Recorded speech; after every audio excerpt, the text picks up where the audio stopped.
A day in my life in Singapore. Charot. Bangon na, day. Kung sa Pinas no, ang gumigising sa'yo ay halik at hilik. Dito, day, iba, day. Pananakit ng katawan at lamig ang gigising sa'yo, day. Kaya bakod ka na dyan.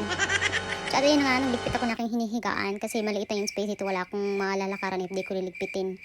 So, ayun na nga, ligpit na din para ano. Ayun, mag-inat-inat na din. Mag-exercise tayo tuwing umaga. Ayan, kaya aga-aga na naman. Oh, ayan. At saka nagbibilang ako ng aking mga naipon. Siguro nasa mga 200 na to. 200k. 200k na ubanday. So, ayun nga, kahapon ko to binabad. Tsaka nilaban ko kanina kasi para mas ano ba, mas madali. Kasi nga sa kitchen to na ano, rag, medyo oily siya. Kaya binabad ko na lang para hindi ako mahirapan sa tumang kalisod.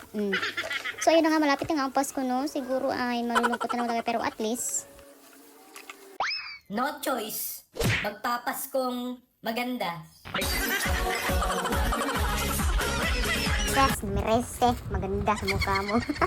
So, ayun nga, nagtapon ako ng basura, lumabas ako. So, nakita ko to, tinapon na nila. Sus, day, malapit na Pinas, day. Nilokdok ko to Pinasan, day. At nilagay sa amin, day. Ayan pa. Tapos puno na yung ano na, kaya dyan ko na lang nilagay. Puno naman ni day. At saka pauwi na ako tapos may nakasalubong akong kapitbahay na nag-ismail-ismail na din. Kasi dito day, walang marites day. Pero ang cake po dito day, Diyos ko, hindi mo alam yung chismis mo hanggang sana umaabot. So yan nga, nag-lunch ako, binigay ito sa akin ni Labubit. So far, magandang mood yan. Siguro effective yung feng shui. So yan na yung mga laman niya, may raisin siya, may cheese, at saka may mayo. A few moments later. Tapos hindi ko naubos kasi ang pangit ng lasa. Uy! Nga, kakatapos ng maligo. Baka sabihin hindi ako naliligo. Hindi ka pa hindi maligo na, day. Mga ngamoy alamang ka, day. Ang tapang ng alamang, day. Kung alam mo lang. Sa alamang pero masarap.